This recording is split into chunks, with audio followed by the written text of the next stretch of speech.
تو قرآن کریم کی جو آیت میں نے پڑھی ہے قُلْ هَلْ يَسْتَوِي الَّذِينَ يَعْلَمُونَ وَالَّذِينَ لَا يَعْلَمُونَ، آپ کہہ دیجئے، آپ صلی اللہ علیہ وسلم سے اللہ تبارک و تعالیٰ یہ ارشاد فرما رہے ہیں کہ آپ کہہ دیجئے کہ جاننے والا اور نہ جاننے والا دونوں برابر نہیں ہو سکتے، اندھا اور آنکھ والا دونوں برابر نہیں ہو سکتے۔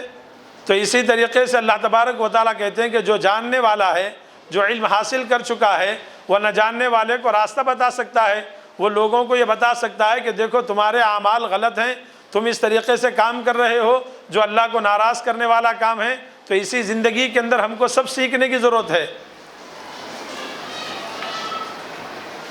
حدیث کے اندر اللہ کے نبی صلی اللہ علیہ وسلم یہ ارشاد فرمائے لِكُلِّ شَيْءٍ آفَةٌ وَلِلْعِلْمِ آفات، فرمایا گیا کہ یہ علم دین حاصل کرنے والوں کے لیے اللہ کے نبی صلی اللہ علیہ وسلم نے خود ارشاد فرمایا کہ اللہ تبارک و تعالیٰ سے آپ دعا فرماتے تھے کہ وَقُلْ رَبِّ زِدْنِي عِلْمًا، اے اللہ آپ میرے علم کے اندر زیادتی عطا فرما دیجئے، یا میرے علم کو میرے ذہن نشین فرما دیجئے۔ آج ہماری اس موجودہ دور کے اندر ہم دنیا کا علم حاصل کر رہے ہیں، ہم دنیا کی تعلیم حاصل کر رہے ہیں، اور دنیا کی تعلیم کی طرف جتنی متوجہ ہم ہوتے ہیں اور ہمارے ماں باپ متفکر ہوتے ہیں، میں ان ماں باپ سے یہ کہنا چاہتا ہوں کہ دنیاوی تعلیم کی جتنی فکر آپ کو اپنی اولاد کو سکھانے کی ہے، اس سے زیادہ کئی گنا دینی تعلیم حاصل کرنے اور اس کے نہ پڑھنے پر متفکر ہونے کی ضرورت ہے۔ اس وجہ سے کہ دنیا کے اندر اگر دین کا علم حاصل کریں گے تو فرمایا گیا کہ قبر کے اندر وہ دین کا علم اس کے لیے راحت کا کام کرے گا،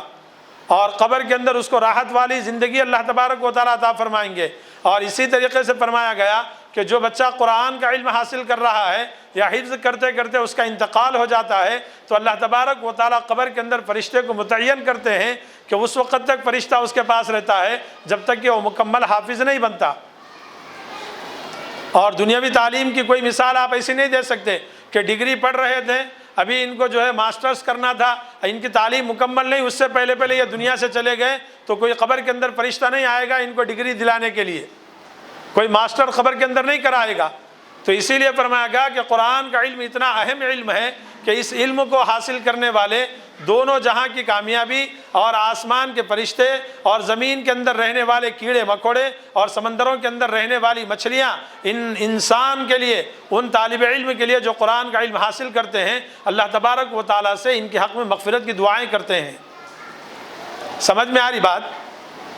اوپر سے جاری کچھ بات سمجھ میں آ رہی نہیں آ رہی؟ تو ماں باپ نے جتنی محنت کر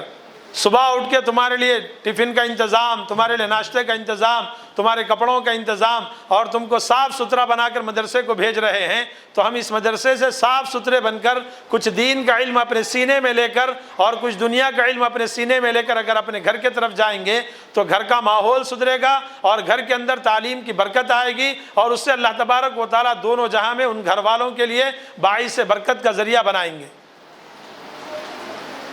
تو ایسے ہی نہیں کہ اللہ نے ہم کو اس ٹائم پاس کے لیے پیدا کیا۔ قرآن میں اللہ تبارک و تعالیٰ نے فرمایا کہ افحسبتم انما خلقناکم عبثا وانکم الینا لا ترجعون، میں نے انسانوں کو بیکار کے نہیں پیدا کیا کہ کھیلتے رہو کودتے رہو دنیا کے اندر لہو لعب کرتے رہو، اس لیے میں نے پیدا کیا تاکہ ان کو یہ معلوم ہو جائے کہ اللہ تبارک و تعالیٰ کا مقصد کیا ہے۔ وہ مقصد یہ ہے کہ اس کی اطاعت کی جائے، اس کی فرمانبرداری کی جائے، اس کے رسول صلی اللہ علیہ وسلم کی تعلیمات کو اپنی زندگی کے اندر لایا جائے، اور انہی چیزوں کو اپنی زندگی کے اندر لا کر اپنی زندگی کو کامیاب کریں۔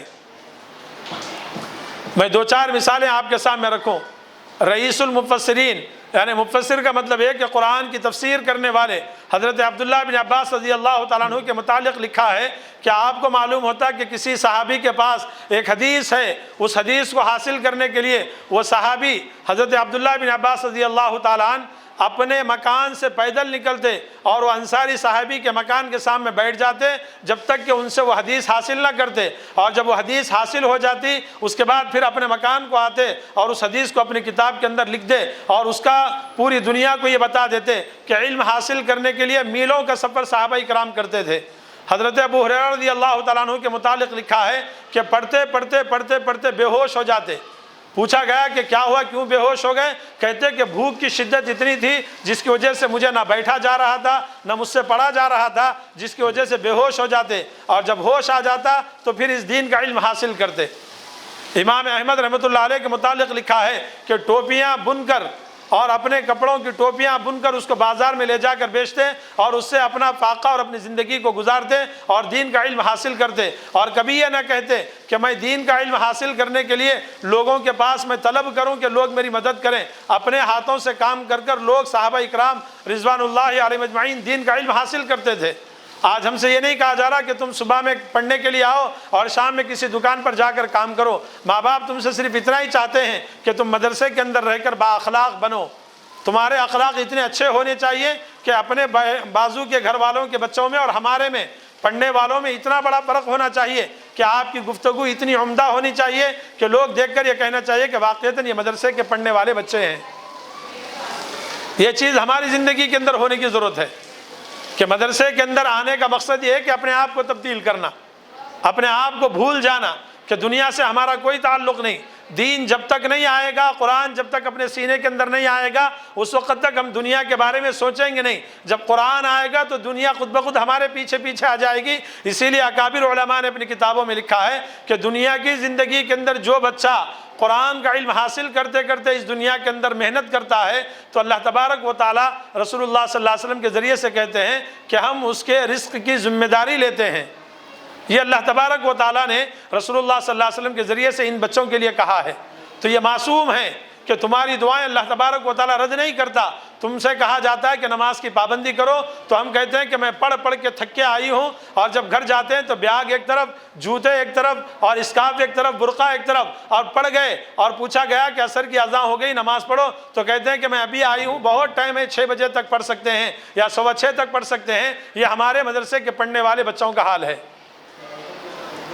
ہمارے معاشرے کا یہ حال ہے۔ اور دوسری بات یہ ہے کہ جب ہم اپنے گھر کے اندر جائیں تو نہ کھانے کی فکر، نہ چہرہ دھونے کی فکر، نہ منہ ہاتھ دھونے کی فکر، سب سے پہلے اماں کا موبائل لے لیے اور اس کے اندر کھکرنا شروع کیا کہ دیکھیں کتنے لوگوں نے مجھے واٹس ایپ کیا ہے، کتنے لوگوں نے مجھے چیٹنگ کی ہے، اور کتنے لوگوں نے مجھے کس طریقے سے فالو کیا ہے، یا کتنے لوگ میرے فالوور بڑھ گئے ہیں۔ اس لیے یہ بچوں کے شوق یہ بڑھ گیا ہے کہ نہ قرآن کی فکر ہے، نہ ماں باپ کے خیال ہے، نہ ماں باپ کے مزاج کی فکر ہے، نہ بھائی بہنوں سے محبت کا کوئی خیال ہے۔ صبح ہوئی کہ مدرسے کو آ گئے اور شام ہو گئی تو بیاگ ایک طرف پھیر دیا اور اپنے ماں کا موبائل لے لیا اور اس کو کھکرنا شروع کر دیا کہ دیکھیں کتنا وقت ہمارا زندگی کے اندر ختم ہو گیا۔ ہم اگر اپنے ماں باپ کی خدمت نہ کر سکیں تو دنیاوی تعلیم حاصل کرنے والے بچوں سے کوئی توقع نہیں کی جا سکتی۔ ان کو کسی سبجیکٹ کے اندر یہ نہیں پڑھایا جاتا کہ ماں باپ کا مقام یہ ہے، بھائی بہنوں کا مقام یہ ہے، گھر کے بڑوں کا ادب یہ ہے، چھوٹوں کے ساتھ شفقت کرنا ہے۔ یہ سب چیزیں مدرسے کے اندر دی جاتی ہیں کہ ماں باپ کا ادب کیا ہے، پڑھانے والے استاذ کا ادب کیا ہے، پڑھانے والے ٹیچرز کا ادب کیا ہے، جس جگہ پر بیٹھ کر پڑھ رہے ہیں اس کا ادب کیا ہے، اور جس شطرنجی کے اوپر پڑھ رہے ہیں اس کا کیا ادب ہے، اور جس کتاب کو پڑھ رہے ہیں اس کا کیا ادب ہے۔ اور جب تک کہ ادب نہیں آئے گا اس وقت تک علم نہیں آئے گا، اس وقت تک علم نہیں آئے گا۔ گستاخی کریں گے، بے ادبی کریں گے پڑھانے والوں کے ساتھ، یا جس جگہ پر بیٹھ کر پڑھ رہے ہیں اس جگہ کی بے حرمتی کریں گے تو علم ہرگز نہیں آ سکتا۔ اسی لیے علماء نے لکھا ہے کہ جس جگہ پر بیٹھ کر بچہ پڑھتا ہے وہ جگہ کی فکر کرنا چاہیے، اس جگہ کو صاف رکھنے کی فکر کرنا چاہیے، اور جس کتاب کو پڑھ رہا ہے اس کتاب کا ادب و احترام کرنا چاہیے، اور کتاب کو اتنا آنکھوں سے چومنا اور سینے سے لگانا، اور اگر وہ کتاب کا ادب ہوگا تو وہ علم اس کے سینے کے اندر اترے گا، اور اگر یہ ادب نہیں ہوگا تو پوری زندگی بھی اس کتاب کو لے کر چاٹنے لگے گا تو کچھ بھی حاصل نہیں ہوگا۔ یہ علم اتنا بڑا مقام اس علم کا رکھا گیا ہے۔ تو ایسے علم کے بارے میں اللہ نے فرمایا کہ سمندر کی مچھلیاں تمہارے حق میں دعائیں مغفرت کرتے ہیں، جو بلوں کے اندر رہنے والے کیڑے مکوڑے ہیں وہ تمہارے حق میں مغفرت کی دعائیں کرتے ہیں، اور آسمان کے فرشتے تمہارے حق میں مغفرت کی دعائیں کرتے ہیں۔ تو یہ ہر انسان کے لیے نہیں ہے، ان لوگوں کے لیے ہے جو قرآن کا علم حاصل کر رہے ہیں۔ ہم حاصل کر رہے ہیں نہیں کر رہے ہیں؟ قرآن کا علم کر رہے ہیں، ادب کر رہے ہیں نہیں کر رہے ہیں؟ قرآن کا کتاب کا ادب کر رہے ہیں نہیں کر رہے ہیں؟ ہماری کتاب دیکھو اتنی بوسیدہ چاروں طرف سے مڑی ہوئی ہے، اور ہمارا چہرہ دیکھو کتنا صاف ہے۔ صبح میں آتے آتے پاؤڈر بھی لگا لیے، کاجل بھی لگا لیے، بار بار آئینہ دیکھنے لگے اور چہرے کو بار بار صاف کرنے لگے، کہیں زیادہ تو کاجل نہیں پھیل گیا، کہیں زیادہ پاؤڈر ایک طرف لگا اور ایک طرف نہیں لگا۔ تو اسی طریقے سے اپنی وہ کتاب جس کو ہم پڑھ رہے ہیں، وہ کتاب کا ایک ورق کا کونا بھی مڑ جائے تو اس کو صحیح کرنے کی فکر ہم کو کرنا چاہیے۔ اگر یہ چیزیں ہماری زندگی کے اندر آ گئیں تو پھر سمجھ لو کہ ہم دونوں جہاں میں کامیاب بنیں گے۔ اب اس وقت ہمارے اس معاشرے کے اندر اور ہمارے اس موجودہ دور کے اندر جس ملک میں ہم رہ رہے ہیں اس ملک کے اندر جو حکومت ہے وہ حکومتوں کا ارادہ یہ ہے کہ مدرسوں کا سروے کیا جائے اور مدرسوں کو بند کیا جائے، لیکن یہ اتنا یاد رکھو کہ یہ مدرسے اگر بند ہو جائیں تو پھر ہمیں کلمہ پڑھانے والا کوئی نہیں ملے گا اور ہمیں نہ کوئی دین سکھانے والا ملے گا۔ اسی لیے ہم کو خوب محنت کرنا ہے کہ مدرسوں کے نام کو اتنا روشن کرنا ہے کہ اپنے قرآن کے علم کے ذریعے سے، اپنے دین کے علم کے ذریعے سے، اور اتنا زیادہ اس کو مصروف اور مشہور کرنا ہے کہ ہم پڑھ کر نکلنے لگیں تو ہمارا پڑھتے ہوئے دیکھنے کے بعد 4 بچے اس اسکول کے اندر، اس مدرسے کے اندر داخلہ لے سکیں۔ ایسا جذبہ ہمارے اندر پیدا کرنا چاہیے۔ کریں گے نہیں کریں گے؟ تو یہ جذبہ ہمارے اندر ہونا چاہیے۔ اب اتنی محنت کی جا رہی ہے اس مدرسے کے اندر، صبح میں جو ہے ایک ٹائم جو ہے آپ کو قرآن کی تعلیم، پھر اس کے بعد دوپہر میں انگریزی تعلیم، اس وجہ سے آپ کو 2 تعلیم دی جا رہی ہے، مخلوط تعلیم، تاکہ آپ دنیا کے کسی کونے میں مایوس نہ ہو۔ بینک میں پہنچ گئے، پین پکڑ لیا اور کہا کہ ذرا فارم بھر دو، یہ مایوس ہی نہیں ہونا۔ اس لیے آپ کو دونوں تعلیم دی جا رہی ہے، اور دونوں تعلیم کو برابر لے کر چلنا اور دونوں تعلیم کی فکر کرنا اور اس کے لیے اپنے اندر تیاری پیدا کرنا۔ ایک دن اگر ہم نہ آئیں تو اپنے آپ کو افسوس کرنا چاہیے کہ آج کا میرا سبق کم ہو گیا اور آج جو ہے میں اسکول کو نہیں گئی۔ یہ سب چیزیں اپنے اندر پیدا کرنا، شوق سے ساری چیزیں حاصل ہو جاتی ہیں، اور شوق نہیں تو کچھ بھی حاصل نہیں ہوتا۔ جتنا جذبہ آئے گا اتنا زیادہ فائدہ ہوگا، اور اگر جذبہ نہیں آئے گا تو کچھ بھی فائدہ نہیں ہوگا۔ پڑھانے والے استاذ، پڑھانے والے ٹیچرز اپنی محنت کر رہے ہیں، لیکن ہم نہیں پڑھ رہے ہیں تو اس کی وجہ کیا ہے؟ ہم غور و فکر کرنا چاہیے۔ ہم کو لکھنا نہیں آ رہا تو کیوں لکھنا نہیں آ رہا، اور ہم کو بولنا نہیں آ رہا تو کیوں بولنا نہیں آ رہا؟ ہم اس بات کی طرف کبھی توجہ دیے، کبھی ہم سوچیں؟ تو اس لیے ہم کو چاہیے کہ دونوں جہاں کی کامیابی حاصل کرنے کے لیے دین کا علم حاصل کرنا، اور مدرسے کے اندر جب آئیں تو با اخلاق بن کر، اور جب مدرسے سے جائیں تو با اخلاق بن کر، اور جب گھر کے اندر جائیں تو آپ کو دیکھ کر آپ کے دوسری بہنیں جو اسکول میں پڑھتے ہیں وہ آپ کے اخلاق کو دیکھ کر متاثر ہونا چاہیے، اور ان کے دل کے اندر یہ شوق پیدا ہونا چاہیے کہ ہم بھی اسکول کو چھوڑ کر مدرسے میں جائیں جہاں اللہ اور اللہ کے رسول کی تعلیم دی جاتی ہے، اور جہاں ماں باپ کا ادب سکھایا جاتا ہے، جہاں بڑوں کا ادب احترام سکھایا جاتا ہے۔ وہ بچوں کے اندر یہ جذبہ ہونا چاہیے۔ وہ یہ نہیں کہنا چاہیے کہ مدرسے سے اچھا میں اسکول میں پڑھ رہی ہوں، یہ جذبہ ہمارے اندر ہونا چاہیے۔ ہم ایسے اخلاق پیدا کرنا تو تب جا کے ہم کامیاب بنیں گے، اور اگر یہ چیز نہیں ہوگی تو کوئی فائدہ نہیں ہے، کوئی فائدہ نہیں۔ محنت کرنا، صبح سے لے کر شام تک محنتیں کی جا رہی ہیں، اور صبح سے لے کر شام تک آپ کے پیچھے لگے ہوئے ہیں تاکہ آپ ایک انسان بنے، ایک کامیاب بنے، اور ایسے بہترین تعلیم حاصل کرنے والے بنے کہ آپ جس ادارے کے اندر جا کر کبھی کام کرنے کا موقع ملے تو وہاں اپنے اساتذہ کو نہیں بھولنا، وہاں اپنے پڑھانے والوں کو یاد رکھنا، اس ادارے کو یاد رکھنا جس ادارے کے اندر ہم پڑھ کر گئے، اور ہمیشہ یہ یاد رکھنا کہ میں نے جس طریقے سے محنت کر کے مجھے پڑھایا گیا اسی طریقے سے میں بھی اپنے نونہالوں کو اور اپنے مدرسے کے، اپنے اسکول میں پڑھنے والے بچوں کے ساتھ اسی طریقے سے محنت اور جذبہ پیدا کر کر ان کو بھی اتنا بہترین پڑھانے والا بنا کر یہ جذبہ اپنے اندر پیدا کرنے کی ضرورت ہے۔ کریں گے کہ نہیں کریں گے؟ خالی منڈیاں ہلا رہے ہیں 1-1 کلو کے، چھوٹی زبان نہیں ہلا سک رہے ہیں۔ تو ہمارے اندر یہ چیزوں کی فکر کرنا چاہیے۔ پہلی فکر یہ کرنا چاہیے، ایک نماز ہماری نہیں چھوٹنی چاہیے۔ بتاؤ کون کون فجر کی نماز پڑھے؟ تو اتنے بچوں میں وہ 2 بچے ہیں، یہ ہمارے ہاسٹل کے بچے۔ دیکھو یہ افسوس کی بات ہے۔ نہیں، ہم کو فکر کرنا چاہیے کہ ہم مدرسے میں پڑھ رہے ہیں، اور اگر ہم نماز چھوڑنے والے بنے تو ہماری بہن جو اسکول میں پڑھتی ہے وہ کہے گی کہ یہ مدرسے میں پڑھنے والی نماز نہیں پڑھ رہے ہیں، ہم کیا پڑھیں گے؟ نہیں، اور ہم کبھی یہ نہیں بول سکیں گے امی آپ کیوں نہیں نماز نہیں پڑھ رہے؟ امی دیکھیں گی کہ میری بیٹی خود مدرسے میں جا کر دین کا علم حاصل کر رہی اور اس کے باوجود وہ نماز سے پابند نہیں ہے، تو میں کیا نماز کی پابند بنوں؟ یہ جذبہ اپنے اندر پیدا کرنے کی ضرورت ہے۔ یہ سب صرف آپ کے لیے، یہ جو کچھ بھی پروگرام رکھا گیا ہے تاکہ آپ کے اندر اخلاق آ جائیں، آپ اپنی زندگی کے اندر سوار پیدا کر سکیں اور اپنی اصلاح کر سکیں، اس مقصد کے لیے یہ پروگرام رکھا گیا ہے، اور اس پروگرام سے خالص آپ کو فائدہ پہنچانا ہے اور کسی اور کو فائدہ نہیں پہنچانا ہے۔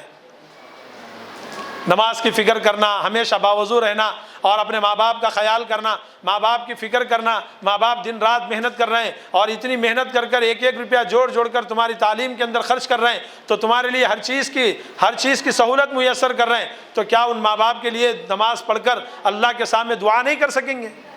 کرنا چاہیے کہ نہیں کرنا چاہیے؟ دعا کرنا چاہیے کہ اللہ ہمارے ماں باپ کے اندر طاقت دے، ہمارے ماں باپ کے اندر جذبہ دے، ہمارے ماں باپ کی عمر دراز کرے اور ان کو ہر بیماری سے محفوظ رکھے۔ یہ سب دعائیں اگر ہم پڑھنے والے مانگیں گے تو ماں باپ کی عمر بھی دراز ہوگی اور ماں باپ کے اندر اللہ تعالیٰ طاقت بھی دے گا اور اللہ تعالیٰ ماں باپ کا سایہ ہمارے سروں پر ہمیشہ قائم رکھے گا۔ سمجھ میں آ رہی بات؟ تو یہ چیزوں کی ضرورت ہے، مقصد یہی ہے۔ جینے کا مقصد حاصل کرنا ہے تو دونوں جہاں کی تعلیم حاصل کرنا ضروری ہے، اور سب سے پہلے اپنے اخلاق کو تیار کرنا، اپنے پڑھانے والوں کا ادب، مدرسے کا ادب، اسکول کا ادب، جس کتاب کو پڑھا جا رہا اس کتاب کا ادب، جس جگہ پر بیٹھا جا رہا اس کا ادب، اور مدرسے کی کسی چیز کو نقصان پہنچانے سے پہلے 100 بار سوچنا چاہیے کہ ہمارے لیے، ہماری خوشنودی کے لیے ہم ایسے ادارے کے اندر پڑھ رہے ہیں جہاں کی دیواریں ٹپک رہی ہیں، جہاں کا چھت ٹپک رہا ہے، جہاں کی دیواروں میں سوراخ ہے، سوراخ نہیں ہے تو بھی ہم اس کو سوراخ کر رہے ہیں، نیا پینٹ کرے تو اس پینٹ کو کھکر کر اس کو نکال دیے، 4 نمونے کے بنا دیے۔ یہ سب چیزیں ہم نہیں کرنا۔ اپنے کپڑے کے اوپر اگر سوراخ پڑ گئی اور اپنا کپڑا پھٹ گیا تو ہم اس کو سیتے کہ نہیں سیتے؟ سیتے نا؟ نہیں، وہی پھٹے کپڑے پہن کے آ جاتے۔ تو اگر ایک مرتبہ پہن بھی لیے تو دوسرے دن اس کو سی لیتے۔ تو مدرسے کی دیواریں صاف رکھی گئیں۔ آپ لوگ کبھی یہ محسوس نہیں کرنا کہ میں کسی اسکول میں پڑھ لیتی تو وہ اسکول اتنا انٹرنیشنل، وہاں اوپر بٹھایا جاتا، وہاں اسمارٹ ٹی وی کے ذریعے سے پڑھایا جاتا، لیکن ہم کو یہاں نیچے بٹھایا جا رہا ہے۔ تو نیچے بیٹھنا فرشتوں کی علامت ہے۔ اللہ کے نبی صلی اللہ علیہ وسلم کے بڑے بڑے صحابہ جو مفسرین بنے، محدثین بنے اور اجل صحابہ کا لقب ان کو ملا، وہ صحابہ کرام زمین پر بیٹھ کر قرآن کو حاصل کیا۔ یہ شطرنجیں بھی نصیب نہیں تھی صحابہ کرام کو، ان کے جسم کے اوپر ہمارے جیسے کپڑے بھی نصیب نہیں تھے، فقر و فاقہ کی زندگی گزارتے، اور قرآن کو حاصل کرنے کے لیے 70 سال کی عمر ہے اور کبھی شرمائے نہیں، اور اللہ کا دین سمجھ کر اور اللہ کو راضی کیا جا سکتا سمجھ کر اس قرآن کو پڑھتے رہے، اور پڑھ کر ان کو اللہ تبارک و تعالیٰ نے وہ مقام عطا فرمایا۔ تو میرے عزیز بچوں اور عزیز طلباء و طالبات، میں آپ سب سے یہی بولنا چاہتا ہوں کہ آپ مدرسے کا ادب و احترام کریں، پڑھانے والوں کا ادب و احترام کریں۔ کبھی یہ نہ سوچیں کہ ہماری ٹیچر ہمارے برابر ہے، میں ان دونوں کی ہائٹ برابر ہے، ہم دونوں ایک ہی جیسے دکھ رہے ہیں، کیا میں ان کا ادب کروں؟ اگر یہ دماغ کے اندر بات آ گئی تو آپ یہ سمجھو کہ کبھی تمہیں علم فائدہ نہیں دے گا۔ پوری کتابیں پڑھ سکیں گے، پوری ڈگری لے سکیں گے، لیکن تمہارا علم تم کو کبھی فائدہ نہیں دے گا۔ تم کہیں 4 بچوں کو بیٹھ کر پڑھا نہیں سکو گے، اس وجہ سے کہ تم نے اپنے پڑھانے والوں کا ادب نہیں کیا۔ ادب سے علم آتا ہے، اور ادب نہیں تو کچھ بھی نہیں ہے۔ تو زندگی کے اندر ان چیزوں کا سیکھنے کی ضرورت ہے۔ تو یہ عمر سیکھنے کی ہے، اس عمر کے اندر ہم سیکھیں گے تو سمجھو کہ بہت بڑا کامیابی حاصل کریں، اور اگر اس زندگی کے اندر ہم کچھ بھی نہیں سیکھیں تو پھر یہ یاد رکھو کہ ہم دنیا کے اندر کچھ بھی کرنے والے نہیں بنے۔ اسی لیے میں آپ سب سے یہ بات عرض کرنا چاہتا ہوں اور یہ بتانا چاہتا ہوں کہ یہ جو ہم دین کا علم حاصل کر رہے ہیں، یہ ہم اگر حاصل کریں تو اسی لیے علماء نے لکھا ہے کہ اگر ایک بچی یعنی ایک عورت اگر دین کا علم حاصل کر لی تو پوری نسل کو پڑھا سکتی ہے، یعنی اس کے پیٹ سے نکلنے والے پوری اولاد دین کا علم حاصل کر سکتے ہیں، با اخلاق بن سکتے ہیں، شریف بن سکتے ہیں، نیک بن سکتے ہیں، اس وجہ سے کہ وہ ماں نیک ہے تو اس کے پیٹ سے نکلنے والے بچے بھی نیک بنتے ہیں۔ تو اسی لیے آپ کو موقع مل رہا ہے، اللہ نے آپ کو چن لیا ہے، تو آپ اس بات کو یاد رکھیے، دین کا علم حاصل کرنے کے لیے اپنے اندر جذبہ پیدا کیجئے اور اپنے اخلاق کو درست کیجئے، اپنے پڑھانے والوں کا ادب کیجئے، جس جگہ پر بیٹھ کر پڑھا جا رہا ہے اس کا ادب کیجئے، اور جس کتاب کو پڑھا جا رہا ہے اس کتاب کا ادب کیجئے، اور جتنا ہو سکے سب سے پہلا کام جیسے ہی مدرسے کے اندر آئیں، اپنے پڑھانے والے اساتذہ نظر آئیں تو ان کو سلام کرنا چاہیے۔ علامہ سفیان ثوری رحمۃ اللہ علیہ نے واقعہ لکھا ہے کہ جب وہ اپنے مدرسے کے اندر چلے جاتے تو مدرسے کے گیٹ کے اندر داخل ہوتے ہی السلام علیکم زور سے کرتے۔ پوچھا گیا کہ آپ کیوں اتنا زور سے سلام کر رہے ہیں؟ کہتے ہیں کہ فرشتے ہوتے ہیں یہاں پر اس لیے جو میں سلام کرتا ہوں، اور جب آگے نکلتے ان کے اساتذہ ان کو نظر آتے تو اساتذہ سلام کرنے سے پہلے وہ خود سلام کرتے اور کہتے کہ اساتذہ سے خیر خیریت پوچھتے اور پھر اس کے بعد اساتذہ کا ادب کرتے۔ تو آج ہمارے پاس سلام کا رواج نہیں، گھر کو جاتے ہیں تو اتنا پہاڑ غصہ لے کر گھر میں جاتے ہیں، بیاگ پھینک دیا دروازے کے اندر اور جوتا ایک اسکول دروازے کے باہر اور ایک جوتا اندر، اور اس کے بعد گھر کے اندر امی بولنے لگی کہ بیٹے منہ دھو لے، تو کہنے لگے کہ ابھی سے دماغ خراب مت کرو میرا، اس وجہ سے کہ میں پڑھ کے تھک کے آئی ہوں۔ یہ سب چیزیں ہمارے گھروں کے اندر ہوتی ہیں، ایسا نہیں ہونا چاہیے۔ گھر کے اندر جائیں تو ماں باپ کو سلام کرنا چاہیے، چھوٹے بھائی بہنوں سے محبت سے پیش آنا چاہیے، غصہ سر پر لے کر چلے، کیا بولے تو پورا پہاڑ کھود کے آئے، یعنی پورا پہاڑ اٹھا لیے۔ اگر یہ اخلاق نہ آئے اور یہ ادب نہ آئے تو پھر کوئی فائدہ نہیں، کوئی فائدہ نہیں۔ تو دو چیزیں سیکھ کر جاؤ مدرسے سے، ایک علم سیکھو اور دوسرا ادب سیکھو۔ اور جس کی زندگی کے اندر ادب آ گیا اور علم آ گیا تو سمجھو کہ اس کا علم اور ادب دونوں کے دونوں جہاں میں اس کو کامیاب کریں گے۔ وہ جہاں جائے گا اللہ تبارک و تعالیٰ اس کو چمکا دے گا اور اس کو یہ بتا دے گا کہ تو نے ادب کیا تھا جس کی وجہ سے تیرا علم تیرے لیے فائدہ مند بنا۔ تو ان چیزوں کو سیکھنے کی ہم سب کو ضرورت ہے۔ ہم ان چیزوں کو سیکھنے کے ساتھ ساتھ اپنے اندر یہ جذبہ لیں اور اللہ تبارک و تعالیٰ سے دعا کرتے رہیں، اے اللہ میں جو کچھ پڑھ رہی ہوں اسے میرے سینے کے اندر محفوظ کر دے۔ اللہ سے دعا بھی کرنا چاہیے۔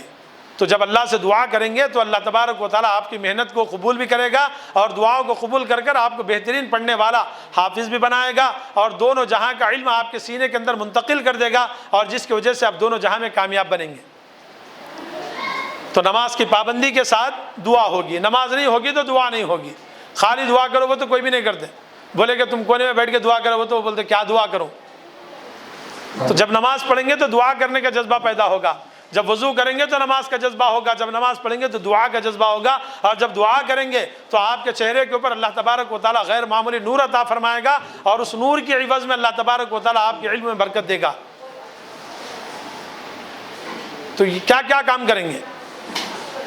پہلا کام کیا کریں گے؟ نماز نہیں پڑھیں گے۔ دوسرا کام استاذ کا، پڑھانے والے ٹیچر کا ادب نہیں کریں گے۔ تیسرا کام یہ کہ مدرسے میں جس جگہ پر ہم بیٹھیں گے اس کا ادب نہیں کریں گے، روزانہ ایک ایک شطرنجی پھاڑتے جائیں گے، نہیں۔ تین کام کرنا: نماز کی پابندی کرنا، اللہ سے دعا کرنا، اور اللہ تبارک و تعالیٰ نے جس ادارے کے اندر پڑھنے کا موقع دیا وہاں پڑھانے والوں کا ادب کرنا، اس جگہ کا ادب کرنا، اور وہاں پڑھانے والے اساتذہ کے ساتھ سلام کرنے کی کوشش کرنا، اور جب گھر جائیں تو ماں باپ کو سلام کرنے کی فکر کرنا، اور کبھی یہ مایوسی نہیں چہرے پر لانا کہ دیکھو ان کو چھٹی مل گئی اور ہم کو چھٹی نہیں ملی۔ تو یہ سب چیزیں یہاں سیکھنے کی ضرورت ہے۔ تو اللہ تبارک و تعالیٰ ہم سب کو چن لیا ہے قرآن کا علم حاصل کرنے کے لیے، تو ہمارے اندر یہ جذبہ بھی پیدا ہونا چاہیے کہ ہم سے ایک نماز بھی نہ چھوٹے۔ فجر کی نماز تو ہرگز نہیں چھوٹنا چاہیے، اور دوسری نمازوں کی اتنی پابندی کرنا کہ نماز پڑھنے والا بچہ علم آسانی سے حاصل کر سکتا ہے، قرآن اس کے سینے کے اندر منتقل ہوتا ہے، اور قرآن پڑھنے والا بچہ کبھی نماز نہیں چھوڑ سکتا۔ اسی لیے لکھا ہے کہ جو نماز پڑھتا ہے وہ قرآن کا علم حاصل کرتا ہے، اور جو قرآن کا علم حاصل کرتا ہے وہ بے نمازی نہیں ہو سکتا ہے۔ قرآن پڑھنے والا اگر بے نمازی ہے تو اس کا علم حاصل کرنا کوئی فائدہ مند نہیں دے گا۔ سمجھ میں آ رہی؟ سمجھ میں آ رہی بات نہیں آ رہی؟ تو کتنے لوگ نماز نہیں پڑھیں گے آج سے؟ اٹھاؤ ہاتھ، کون کون نہیں پڑھیں گے؟ پورے پڑھیں گے انشاءاللہ، بولو انشاءاللہ۔ تو یہ سب چیزیں یہاں سیکھنے کی ہے، ہم کو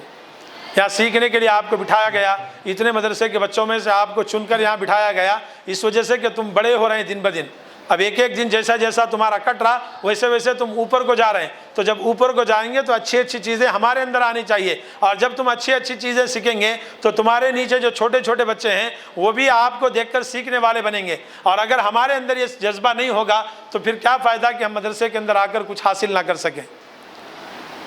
تو یہ چند باتیں آپ لوگوں کے، یعنی آپ عزیز طلبہ اور طالبات یا عزیز بچوں کے گوش گوار کیا، تو آپ اس کو ذہن میں رکھیے کہ مدرسے کے اندر پڑھنے کا مقصد یہ ہے کہ ہم نماز کے پابند بنیں، ماں باپ کا ادب و احترام کرنے والے بنیں، اور پڑھانے والوں کا ادب و احترام کریں۔ کریں گے کہ نہیں کریں گے؟ کھڑے رہے تو ایسا دھکا مار کے جانا نہیں۔ بے ادبی ایک مرتبہ اچھی، ایک مرتبہ معاف کیا جا سکتا ہے، 2 مرتبہ معاف کیا جا سکتا ہے، 3 مرتبہ نظر انداز کیا جا سکتا ہے، لیکن 4تھی مرتبہ اگر ایسے حرکت اور ایسے ہی اخلاق رہے تو کبھی بھی اس کا علم فائدہ نہیں دے گا، کبھی بھی وہ علم فائدہ مند نہیں دے گا۔ اپنے اندر نرمی پیدا کرنے کی ضرورت ہے۔ پڑھنے والے بچوں کے اندر، پڑھنے والی بچیوں کے اندر غصہ نہیں ہونا چاہیے، بالکل نرم ہونا چاہیے، جس طریقے سے موڑے اس طریقے سے مڑنا چاہیے۔ جتنا زیادہ اپنے اندر نرمی ہوگی اتنا زیادہ علم اپنے اندر آسانی سے آئے گا، اور جتنا زیادہ طیش ہوگا، غصہ ہوگا، علم ان کے اندر نہیں آئے گا۔ تو یہ سب باتیں آپ سب کے لیے اور ہم سب کے لیے ہیں۔ تو میں آپ سب سے اس بات کی گزارش کرتا ہوں اور یہ آپ سب کے لیے دعا کرتا ہوں کہ اللہ تعالیٰ آپ کو یہ باتیں جو سنی گئی ہیں ان باتوں پر ہم سب کو عمل کی توفیق عطا فرمائے، اور اللہ تعالیٰ یہاں پڑھنے والے بچوں کو دونوں جہاں میں کامیابی نصیب فرمائے، اور پڑھانے والے جتنے معلمات ہیں اور یہاں جو ذمہ دار ہیں اللہ تعالیٰ ان سب کی محنتوں کو قبول فرمائے، اور با اخلاق با کردار بنا کر پوری دنیا میں آپ سب کے نام کو روشن کرے، اور آپ کے ساتھ ساتھ آپ کے ماں باپ کی حیات کو اللہ تعالیٰ لمبی اور دراز کرے، اور اللہ تعالیٰ آپ کے ماں باپ کی پوری خواہشوں کو مکمل فرمائے، اور آپ سب کا نیک نصیب اللہ تبارک و تعالیٰ بہترین جگہ پر کر دے۔ اللہ تعالیٰ ہم سب کو ان باتوں پر عمل کی توفیق نصیب فرمائے۔ وآخر دعوانا الحمدللہ رب العالمین۔ ریاض اسلامک اسکول تعلیمی میدان میں ایک نیا انقلاب، اسلامک اور ماڈرن ایجوکیشن کی عظیم درسگاہ۔